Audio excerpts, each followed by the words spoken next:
Welcome back to another car review, everybody. Today we are driving a first generation Lexus IS300.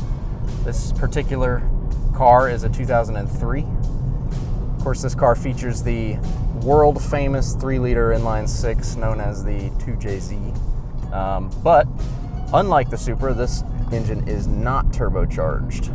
And in my opinion, that makes no difference. This car drives incredibly nicely. Luckily, we are in the mountains today, which gives us a chance to kind of throw the car around a little bit, see how it handles, see how it rides, which of course are two of the most important aspects when you're looking at a Lexus. You want it to be luxurious, but you also want it to handle and perform very well. And again, this particular car is a 2003 IS300 with 138,000 miles on it, and let me tell you, it has aged very, very well. Everything is still tight, put together, nothing rattles, which, you know, it's to be expected. It is a Toyota product. It is a Lexus, so everything's buttoned up. Everything feels, I'm not going to say new, but it has been broken in very nicely.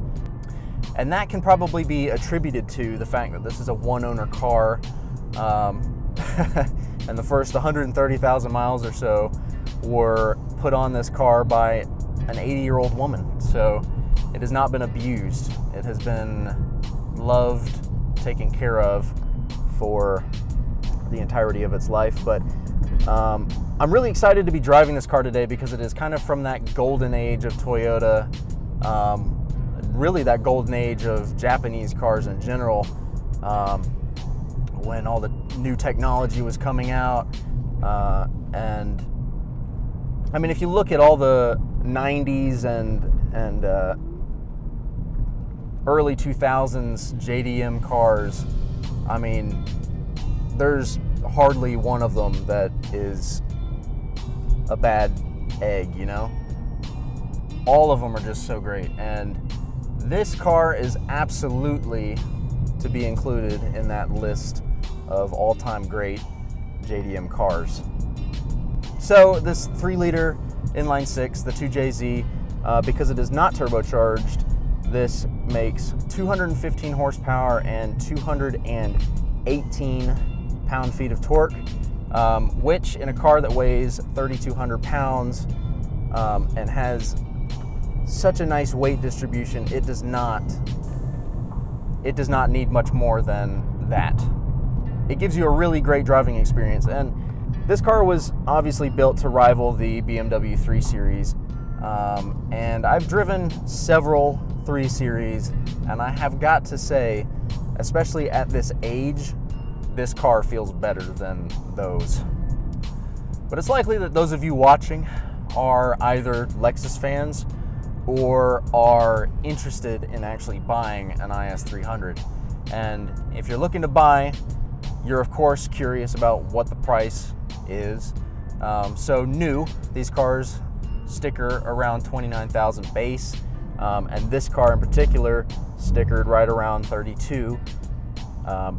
But nowadays, thanks to the high depreciation of Lexus, you can buy one of these for right around $5,500, and that is with, of course, the 3-liter inline 6 and the 5-speed automatic transmission.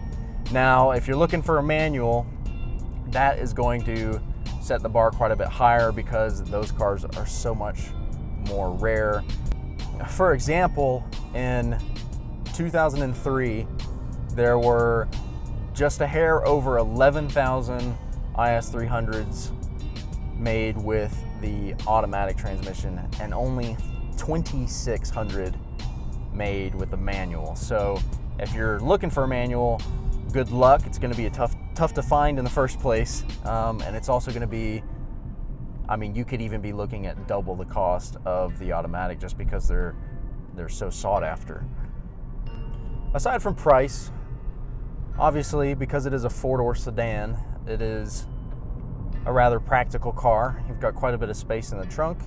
You've got a decent amount of space in the back seat, especially for the size of the car. It's got a nice back seat. Might be a little cramped if you're tall, but that is certainly nothing to dissuade you from actually looking at one of these cars, test driving one, buying one. But obviously, because it's a Lexus, it's well equipped. It's for a car from the 2000s, it's well equipped. It's got, air conditioning, and it's got your CD player. It's actually even got a tape deck on it, which is fun. You can have a throwback, play your old stuff if you get one of these.